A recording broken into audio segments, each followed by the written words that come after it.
مجموعی طور پر اگر صورتحال دیکھی جائے کچھ خاص اچھی نہیں ہے. ایک جانب پاکستان اور افغانستان کے حالات جو ہیں وہ کشیدہ ہیں، دوسری جانب ایران پر اسرائیل اس طرح سے اٹیک کر دیتا ہے. خطہ کس طرف جا رہا ہے اور پاکستان اپنا کردار کیسے ادا کر سکتا ہے؟ میں نے ابھی جیسے تھوڑی دیر پہلے وہی بات کی کہ آپ یہ دیکھیے کہ ابھی نتنیاہو اور مودی کی ملاقات ہوئی ہے. ٹھیک ہے، ہم اس بات میں کوئی دوسری رائے نہیں ہے کہ جو اس وقت افغانستان کی سچویشن ہے وہ اسٹیٹ اسپانسرڈ ٹیررزم ہے.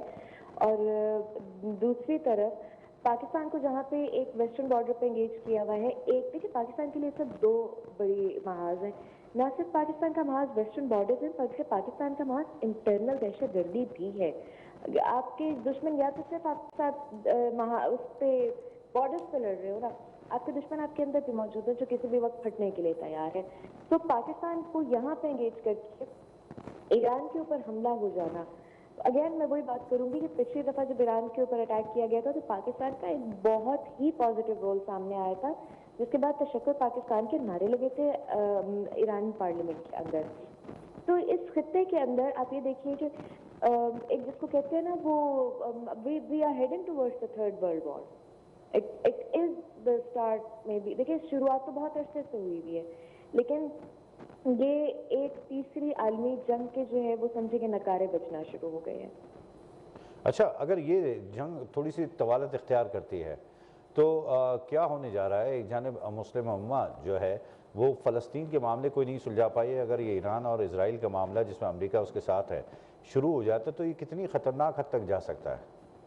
دیکھیں خطرناک حد تک تو جا سکتا ہے، لیکن جس طریقے سے ڈفرینٹ کنٹریز نے ایک دوسرے کے ساتھ ڈیفنس پیکٹس کیے ہیں، جیسے پاکستان کے ڈیفنس پیکٹ ہے ترکیہ کے ساتھ، پاکستان کا ڈیفنس پیکٹ ہے سعودیہ کے ساتھ، تو اس ٹائم پہ تمام امت مسلمہ کو ایک دوسرے کے ساتھ جو ہے وہ آپ یہ دیکھیں نا کہ او آئی سی تو غائب ہو گئی، او آئی سی تو کہیں پہ بھی نہیں ہے.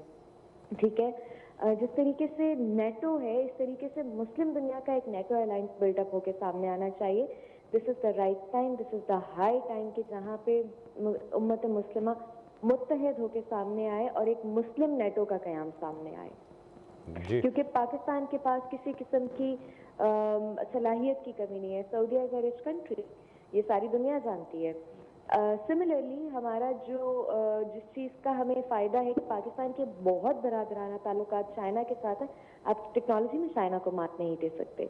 سو اس ٹائم پہ بہت ضرورت ہے امت مسلمہ کو اور ہمارے ان ممالک کے ساتھ ہمارے ڈیفنس پیک کرنے کی جو انتہائی خیر خواہ ہیں، تاکہ اس خطے کو اور خاص طور پہ اسلامی ممالک کی حفاظت کی جا سکے. اچھا صدہ ہمارے ساتھ موجود رہیے. اپنے ناظرین کو بھی اور آپ کو بھی اطلاع دیتے چلیں کہ اسرائیل نے ایران پر جو حملہ کیا ہے، سپریم لیڈر آیت اللہ خامنہ کے دفتر کے قریب ابتدائی حملہ کیا گیا. تہران میں کئی دھماکوں کی آواز سنی گئی، دھوئیں کے بادل اٹھائے ہیں. ایرانی میڈیا کے مطابق ایران کی دارالحکومت تہران میں شدید دھماکوں کی آوازیں سنی گئی ہیں. شمالی علاقوں میں دھماکے ممکنہ طور پر میزائل حملوں کی وجہ سے ہوئے. تہران کے مشرق میں بھی ایک دھماکہ سنا گیا، جبکہ شمالی علاقوں میں مزید 2 دھماکے ہوئے. ایرانی میڈیا کا بتانا ہے کہ متعدد میزائل تہران میں یونیورسٹی روڈ اور جمہوری ایریا پر گرے ہیں. تہران میں دھوئیں کے بادل بھی اٹھتے دیکھے گئے ہیں. ادھر اسرائیلی وزیر دفاع نے بھی ایران پر حملے کی تصدیق کی ہے، کہا ہے کہ ہم نے تہران میں حملہ کیا ہے. ایران پر پیشگی حملے شروع کر دیے ہیں. اسرائیلی وزارت دفاع کا کہنا ہے کہ اسرائیل بھر میں اسکول بند کر دیے گئے ہیں، عوام کو گھروں میں کام کرنے کی ہدایت کی گئی ہے، عوامی اجتماعات پر پابندی عائد کی گئی ہے، محفوظ بیت المقدس میں سائرن بجنے لگے ہیں. اور اسی پر ہم بات کر رہے ہیں. سدھا سودزئی ہمارے ساتھ موجود ہیں. سدھا، یہ تمام چیزیں اپنی جگہ، لیکن ایران بہت زیادہ میچور کنٹری کے طور پر پروو کرتا رہا اپنے آپ کو، اسپیشلی ڈیفینسو موڈ میں. یہ بتائیے گا کہ گزشتہ دفعہ جب حملہ ہوا تھا ایران پہ تو ایران کے کئی سائنسدان اور پاسداران انقلاب کے صدر ہوں یا پھر جو ایرانی سپریم لیڈر کے ساتھ ہونے والے چیف آف آرمی اسٹاف ہوں، ان سب کو اٹیک کیا گیا تھا اور ان کو شہید کر دیا گیا تھا. ایسی کیا وجہ ہے؟ کیا ایران اتنا ڈیفینسو طور پر ویک ہے کہ اسرائیل جب بھی چاہے حملہ کر دیتا ہے؟ نہیں دیکھیں، ابھی تقریباً 1 مہینہ پہلے جب یہ سارا ایشو شروع ہوا تھا اور ابراہم لنکن چل پڑا تھا، تو اس ٹائم پہ بھی جو سپریم لیڈرشپ ہے انہوں نے آگے in case of any emergency یا in case of any misadventure, misfortune, انہوں نے اگلے جو سرپاسرز ہیں ان کے نام ڈٹرمن کر دیے تھے. اور سملرلی ابھی وہی جو ایک پوری لسٹ ہے وہ بنی ہوئی موجود ہے ایران کے پاس کہ in case of shahadat of Mr. So and so, the other Mr. XYZ is going to hold this position. ٹھیک ہے، لیکن جس کو کہتے ہیں کہ خواہش کسی بھی ملک کی